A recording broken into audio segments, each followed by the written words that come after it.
ನಮಸ್ಕಾರ ವೀಕ್ಷಕರೇ, ಬೆಂಗಳೂರು ಬಸ್ಗೆ ಸ್ವಾಗತ. ನಾನು ಭಾವನಾ ನಾಗಯ್ಯ. ಪ್ರತಿ ವಾರ ಒಬ್ಬೊಬ್ಬ ವಿಶೇಷ ಅತಿಥಿಯನ್ನ ಕರೆದುಕೊಂಡು ಬಂದು ನಿಮ್ಮ ಮುಂದೆ ಅವರ ಜೀವನವನ್ನು ಅನಾವರಣಗೊಳಿಸ್ತೀವಿ. ಆದರೆ ಇವತ್ತು ಇರೋರು ಸ್ಪೆಷಲ್ ಅತಿಥಿ. ಯಾಕೆಂದರೆ ನಮ್ಮೆಲ್ಲರಿಗೂ ಸ್ಫೂರ್ತಿ, ಸ್ಪೆಷಲಿ ನಿರೂಪಣಾ ವರ್ಗಕ್ಕಂತೂ ಅವರ ಕಂಠ, ಅವರ ಮಾತು ಬಹಳ ಬಹಳ ಬಹಳ ಕುತೂಹಲ ಹುಟ್ಟಿಸೋದು. ಹಿಂಗೆ ಮಾತಾಡೋದಕ್ಕೆ ಹೆಂಗೆ ಸಾಧ್ಯ, ಆ ಕಂಠ ಹಾಗೆ ಹೊಮ್ಮೋದಕ್ಕೆ ಹೆಂಗೆ ಸಾಧ್ಯ ಅಂತ ನಾವೆಲ್ಲ ನಮ್ಮ ಬಾಲ್ಯದಲ್ಲೂ ಕೂಡ ಅಚ್ಚರಿಯ ಕಣ್ಣುಗಳಿಂದ ಅವರ ವಾಯ್ಸನ್ನು ಕೇಳಿಸ್ಕೊಳ್ತಿದ್ವಿ. ಅಲ್ಲಲ್ಲಿ ಅವರ ಝಲಕ್ ಸಿಕ್ಕರೆ ಅವರನ್ನು ನೋಡ್ತಾ ಇದ್ವಿ. ಸೊ ಯಾವುದೇ ಸರ್ಕಾರಿ ಕಾರ್ಯಕ್ರಮ ಇರಲಿ ಅಥವಾ ಯಾವುದೇ ಜನಪ್ರಿಯ ಕಾರ್ಯಕ್ರಮಗಳಿರಲಿ, ವೇದಿಕೆಯಲ್ಲಿ ಆ ಕಂಠ ಅಷ್ಟೇ ನಮ್ಮೆಲ್ಲರ ಕಿವಿಗೂ ರಾಚತ್ತೆ. ಸೊ ನಿಮ್ಮೆಲ್ಲರಿಗೂ ಅರ್ಥ ಆಗಿರಬಹುದು ನಾನು ಯಾರ ಬಗ್ಗೆ ಮಾತನಾಡ್ತಾ ಇದ್ದೀನಿ ಅಂತ. ಅತ್ಯಂತ ಜನಪ್ರಿಯ ನಿರೂಪಕರು ಹಾಗೂ ಅವರ ಕಂಠವೇ ಅವರ ಐಡೆಂಟಿಟಿ. ಶಂಕರ್ ಪ್ರಕಾಶ್ ಅವರು ನಮ್ಮ ಜೊತೆ ಇದ್ದಾರೆ. ಸರ್ ನಮಸ್ಕಾರ, ಕಾರ್ಯಕ್ರಮಕ್ಕೆ ಸ್ವಾಗತ. ಹೇಗಿದ್ದೀರಾ? ಚೆನ್ನಾಗಿದ್ದೀನಿ. ಬಟ್ ನಿಮ್ಮ ಇಂಟ್ರೊಡಕ್ಷನ್ ಕೇಳಿ I was taken blown away. So thank you. So ಏನೋ ಸ್ವಲ್ಪ ಕೆಲಸ ಮಾಡಿದ್ದೀವಿ ಅಂತ ನಿಮ್ಮ ಡಿಸ್ಕ್ರಿಪ್ಷನಲ್ಲಿ ಗೊತ್ತಾಯಿತು. So thanks a lot for all the nice words. And ತಾವು ಹೇಗಿದ್ದೀರಿ? ನಾನು ಚೆನ್ನಾಗಿದ್ದೀನಿ. ನಿಮ್ಮ ನೋಡಿದ ಮೇಲೆ ಇನ್ನೊಂದು ಸ್ವಲ್ಪ ಜೋಶ್ ಜಾಸ್ತಿ ಆಯಿತು. ಥ್ಯಾಂಕ್ಸ್. ಸೊ ವೀಕ್ಷಕರೇ, ಶಂಕರ್ ಪ್ರಕಾಶ್ ಅವರ ಧ್ವನಿ ನಾವ್ಯಾರೂ ಮರೆಯೋದಕ್ಕೆ ಸಾಧ್ಯ ಇಲ್ಲ. ದಶಕಗಳಿಂದ ನಮ್ಮನ್ನು ಆ ಧ್ವನಿ ರಂಜಿಸ್ತಾ ಇದೆ. ಹಾಗೆ ಅವರ ಧ್ವನಿಗೆ ಐಡೆಂಟಿಟಿ ಬೇಕಾಗಿಲ್ಲ. ಆ ಧ್ವನಿ ಬರ್ತಾ ಇದೆ ಅಂದರೆ ಅದು ಯಾರದ್ದು ಅನ್ನೋದು ನಮಗೆ ಖಂಡಿತ ಗೊತ್ತಾಗುತ್ತೆ. ಆದರೆ ದಶಕಗಳಿಂದ ನಮ್ಮ ಮನೆ ಪರಿಚಯದ ಥರ ನೀವು ಫೇಶಿಯಲ್ ರೆಕಗ್ನೈಸೇಷನ್ ಸ್ವಲ್ಪ ಕಮ್ಮಿ. ನಾವು ನಿಮ್ಮನ್ನು ಮುಖತಃ ನೋಡಿದ್ದು ಕಮ್ಮಿ, ಆದರೆ ನಿಮ್ಮ ವಾಯ್ಸ್ ಬಂದ ತಕ್ಷಣ ಗೊತ್ತಾಗುತ್ತೆ ಶಂಕರ್ ಪ್ರಕಾಶ್ ಅವರು ಯಾರೋ ಮಾತಾಡ್ತಿದ್ದಾರೆ, ಇಲ್ಲೇ ಶಂಕರ್ ಪ್ರಕಾಶ್ ಅವರು ಇದ್ದಾರೆ ಅಂತ.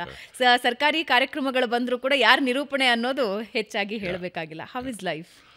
Life is good, thanks. ಈ ನಿರೂಪಣಾ ಕ್ಷೇತ್ರದಿಂದ I am able to meet all the good guys, people who are settled in life. ಆಮೇಲೆ ಜೀವನದಲ್ಲಿ ಸಾಧನೆ ಮಾಡಿರೋರು ಸಿಕ್ಕಿರೋದ್ರಿಂದ ಒಂದು ರೀತಿ it has been an energetic and motivating life. Yes. So nothing to complain. God's grace. They were doing good. ನಿರೂಪಣೆ ಅನ್ನೋದು ಹೇಗೆ ಅಂತ ಹೇಳಿದ್ರೆ, ಬಹಳಷ್ಟು ಜನ ನಿರೂಪಕರಾಗಬೇಕು ಅಂತ ಬರ್ತಾರೆ. ಕೆಲವರು ಕಳೆದು ಹೋಗ್ತಾರೆ, ಕೆಲವರು ಅಲ್ಪ ಸ್ವಲ್ಪ ಯಶಸ್ಸನ್ನು ಗಳಿಸ್ಕೊಂಡಿದ್ದಾರೆ. ಬಟ್ ನಿಮ್ಮ ಕಾಲದಿಂದ ನಾವು ಮಾತಾಡ್ತಾ ಹೋಗೋದಾದರೆ ತುಂಬ ಪ್ರಾಮಿನೆಂಟ್ ಆಗಿ ನಾವು ನೋಡಿದ್ದ ಎರಡು ಹೆಸರುಗಳು, ಒಂದು ನೀವು, ಇನ್ನೊಂದು ಅಪರ್ಣಾ ಅವರು. ಅಪರ್ಣಾ ಅವರ ಭಾಷೆ, ನಿಮ್ಮ ಭಾಷೆ ಎರಡೂ ಜಂಗಿ ಕುಸ್ತಿ ಮಾಡ್ತಾ ಇದ್ವೇನೋ, ಯುದ್ಧ ಮಾಡ್ತಾ ಇದ್ವೇನೋ ಸ್ಟೇಜ್ ಮೇಲೆ ಅನಿಸ್ತಿತ್ತು. ಅದೊಂದು ರೀತಿ ಅನೇಕ ಸಲ ಹೇಳಿದ್ದೀನಿ ನಾನು. ಇಟ್ಸ್ ಇಬ್ಬರು ಆ್ಯಂಕರ್ಸ್ ಇದ್ದಾಗ ಇಟ್ಸ್ ಲೈಕ್ ಎ ಟೀಮ್. ಈಗ ನೀವು ಮಾತಾಡ್ತಾ ಇದ್ದೀವಿ. ಇಟ್ಸ್ ನಾಟ್ ದಟ್ ಯುವರ್ ಈ podcast the beauty of A podcast is ನಾನು ನಿಮ್ಗೆ ಕೆಲವು ಪ್ರಶ್ನೆಗಳನ್ನು ಆಮೇಲೆ ಕೇಳ್ತೀನಿ. So don't worry. ಸೊ ಆ ಕಾರಣದಿಂದ it's just a team. When two people are sitting and talking, ಆ ಸಂದರ್ಭದಲ್ಲಿ ಒಬ್ರಿಗೊಬ್ಬರು the understanding how it goes, ಅದ್ರ ಮೇಲೆ ಆ ಕಾರಣದಿಂದ ಬಹುಶಃ ನಾನು Aparna we never use to prepare so much. ಅಂದರೆ ಆಗ್ತಿದ್ವಿ, ಮತ್ಲಬ್ ಈಗ ನಾನು ಇದಾದ್ಮೇಲೆ ಇಲ್ಲೇ ಸ್ಟಾಪ್ ಮಾಡ್ತೀನಿ, ಆ ಕ್ಯೂ ಅನ್ನು ಪ್ಲ್ಯಾನ್ ಮಾಡ್ತಿರ್ಲಿಲ್ಲ. Maybe I will just end with this ಅಂತೇಳಿ. ಅದು ಕ್ಯೂ ಗಾಡ್ಸ್ ಗ್ರೇಸ್, ಇದು ದೇವರ ಆಶೀರ್ವಾದನೇ ಇರಬೇಕು. It use to sync very well and probably almost all the programs it has gone through very well. Little bit of preparation definitely ಇದ್ದೇ ಇರ್ತಿಲ್ಲ, ಅಂದರೆ ಮಾಡಲಿಕ್ಕಾಗಲ್ಲ. ಬಟ್ ಆ ಕಾಂಬೋನಲ್ಲಿ ವರ್ಕ್ ಆಗಿದ್ದು it was just magical. Definitely correct ಪದಾನ ಬಳಸಿದ್ರು. Magical ಆಗಿ ಇವರಿಬ್ಬರ ಕಾಂಬಿನೇಷನ್ ವರ್ಕ್ ಆಗಿತ್ತು. ಆದರೆ ಯಾಕೆ ಒಂದು ಸ್ವಲ್ಪ ನಿಮ್ಮ ಬಾಲ್ಯದ ಕಡೆ ಹೋಗೋಣ, ನಿಮ್ಮ ಸ್ವಲ್ಪ ಕಾಲೇಜ್ ಡೇಸ್ ಕಡೆ ಹೋಗೋಣ, ನಿಮ್ಮ ಬಗ್ಗೆ ಒಂಚೂರು ಇನ್ನೊಂದು ಸ್ವಲ್ಪ ಜಾಸ್ತಿ ತಿಳ್ಕೊಳ್ಳೋಣ. Tell us about you. Actually ನಾನು ಹುಟ್ಟಿ ಬೆಳೆದ ಶಿವಮೊಗ್ಗ. ಬಟ್ ಒರಿಜಿನಲ್ ಮೂಲ ಊರು ಮಂಡ್ಯ ಜಿಲ್ಲೆ ಅಕ್ಕಿ ಹೆಬ್ಬಾಳು ಅಂತ ಒಂದು ಊರಿದೆ. ಬಟ್ ಅಲ್ಲಿಗೆ ದೇವಸ್ಥಾನ ಇದೆ, ಅಲ್ಲಿ ಹಾಗಾಗಿ ಹೋಗ್ತಿರ್ತೀವಿ.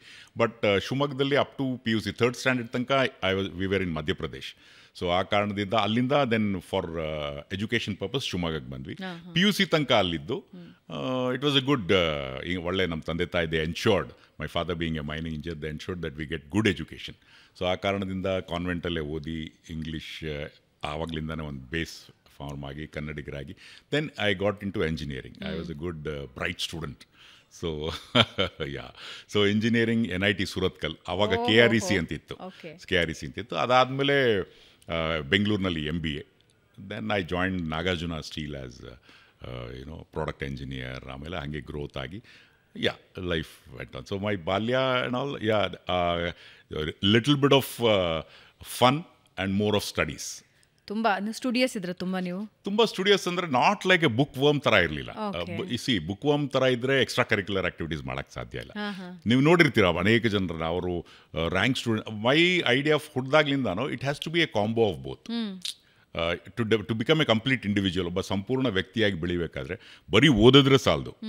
ಅದ್ರ ಜೊತೆಗೆ ಈ ಕರಿಕ್ಯುಲರ್ ಆಕ್ಟಿವಿಟೀಸ್ ಇದ್ದಾಗ ಮಾತ್ರ ನೀವು ಒಂದು ಸಂಪೂರ್ಣ ವ್ಯಕ್ತಿಯಾಗಿ ರೂಪುಕೊಳ್ಳೋದಕ್ಕೆ ಸಾಧ್ಯ ಅನ್ನುವಂತಹ ಭಾವನೆಗಳನ್ನು ಮನೆಯಲ್ಲೇ they have inculcated. So these are extra curricular activities ಇದರಿಂದ I was both a bright student and as well as a good in extra curricular activities also. ಅಂದರೆ ಸ್ಪೀಡ್ ಲರ್ನರ್ ಆಗಿದ್ದೀರಾ ನೀವು? Yeah, very much speed learner. I use to learn lot and I use to catch up lot of things. And ನನಗೆ ಯಾವ್ದಾದ್ರು ಈಗ ಪ್ರಶ್ನೆ ಏನಾರ, ಈಗ ನಿಮ್ಗೆ ಕ್ಲಾಸಸ್ಸಲ್ಲಿ ಯಾರು ಲೆಕ್ಚರ್ ಕೇಳಿದ್ರೆ ಅವ್ರ ಪ್ರಶ್ನೆ ಕೇಳೋಕೆ ನಾನು ಉತ್ತರ ಕೊಡಲೇಬೇಕು, in case he asks me ಅನ್ನೋ ಒಂದು ಛಲ ಇರ್ತಿತ್ತು. ಅಂದರೆ ಅವ್ರು ಕೇಳ್ತಾರಲ್ಲ ಒಟ್ನಲ್ಲಿ I'll be prepared. Oh okay. But ನನಗೊಂದು ವಿಷಯನ ಡಿಕೋಡ್ ಮಾಡಿ ನೀವು. ನಾನು ಬಹಳಷ್ಟು ಜನ ನಾನು ಇವಾಗ ಪಾಡ್ಕಾಸ್ಟ್ ಮಾಡಿದ್ದೀನಿ, ಬಟ್ ಎಲ್ಲರೂ ಈ ಇಂಜಿನಿಯರಿಂಗ್ ಬ್ಯಾಕ್ಗ್ರೌಂಡಿಂದ ಬಂದಿದ್ದಾರಲ್ಲ, ಹೆಂಗದು ಇಂಜಿನಿಯರಿಂಗ್ ಬ್ಯಾಕ್ಗ್ರೌಂಡಲ್ಲಿ ಏನಿದೆ ಅಂದರೆ ಐ ಆಮ್ ಸರ್ಪ್ರೈಸ್ಡ್. ಯಾಕೆಂದರೆ ಕಳೆದ ಒಂದು 2-3 ಪಾಡ್ಕಾಸ್ಟ್ಗಳನ್ನು ನಾನು ಮಾಡಿದಾಗ ಎಲ್ಲರೂ ಹೇಳಿದೆ engineering background and tremendous achievements. ಅದೇನದು ಡಿಕೋಡ್ ಮಾಡಿ ಸ್ವಲ್ಪ ನೋಡೋಣ. We engineers move the world. Okay, ಯಾಕೆ ಅಂತಂದರೆ ಈಗ ಡಾಕ್ಟರ್ಗಳದ್ದು ಅವ್ರು ಬೇರೆ ರೀತಿ they inject life into the human beings, but engineers actually move the world. The professional ಯಾಕೆಂದರೆ ಆಗ ಇದ್ದಿದ್ದು ನಾವು ಓದುವಂಥ ಸಂದರ್ಭದಲ್ಲಿ ಬಹುಶಃ ನಿಮ್ಮ ಹಿರಿಯರೆಲ್ಲ ಹೇಳಿರ್ಬೋದು, ಅವಾಗ ಇದ್ದಿದ್ದು ಎರಡೇ option. If you are considered to be bright and settle in life, either you go for engineering or medical. ಅವಾಗ ಕಾಲೇಜಸ್ ಜಾಸ್ತಿ ಇರಲಿಲ್ಲ and competition was huge. So ಚೆನ್ನಾಗಿ ಓದ್ಬಿಟ್ಟು I didn't want to go to medical, but my grandmother ಎಲ್ಲರೂ doctor ಇರ್ತಾರೆ, ನೋಡೋಕೆ ಚೆನ್ನಾಗಿದೆಯಾ, doctor ಓದು ಚೆನ್ನಾಗಿರುತ್ತೆ ಅಂತಾರೆ, but I did not have interest. So ಆ ಕಾರಣದಿಂದ ಇಂಜಿನಿಯರಿಂಗ್ ಹೋದೆ. ಅಲ್ಲಿಂದ ಸಾಕಷ್ಟು ವಿಷಯಗಳನ್ನು ಕಲ್ತ್ವಿ. ಇವತ್ತಿಗೂ ನೀವು ನೋಡಿರ್ಬೋದು ಕಾಲೇಜಸ್ ವಿಚ್ ಆಫರ್ ಡಿಗ್ರೀಸ್, ಆ ಡಿಗ್ರಿ ಕಾಲೇಜ್ಗೂ ಒಂದು ಇಂಜಿನಿಯರಿಂಗ್ ಕಾಲೇಜ್ಗೂ ಅಟ್ಮಾಸ್ಫಿಯರ್ ಡಿಫ್ರೆಂಟ್ ಆಗಿದೆ. I am not trying to degrade. ಇವತ್ತಿನ ದಿನ ಏನಾಗಿದೆ ಅಂದರೆ even those colleges are on par with engineering colleges. ಈಗ ಅವಕಾಶಗಳು ಜಾಸ್ತಿ. ಸೊ ಇವಾಗ ಬರೀ ಇಂಜಿನಿಯರಿಂಗ್ ಮಾಡಬೇಕು ಅಂತ ಏನಿಲ್ಲ, ಬಟ್ ಆ ಕಾಲದಲ್ಲಿ the option two become A good settle ಆಗಕ್ಕೆ ಲೈಫಲ್ಲಿ ಬೆಸ್ಟ್ ಅಂತ ಇಂಜಿನಿಯರಿಂಗ್. ಸೊ ಇಂಜಿನಿಯರಿಂಗ್ ಸಬ್ಜೆಕ್ಟ್ ಏನಾಗಿತ್ತು ನಿಮ್ಮದು? ನಂದು ಮೆಟಲರ್ಜಿ ಅಂತ. It was a specialise subject.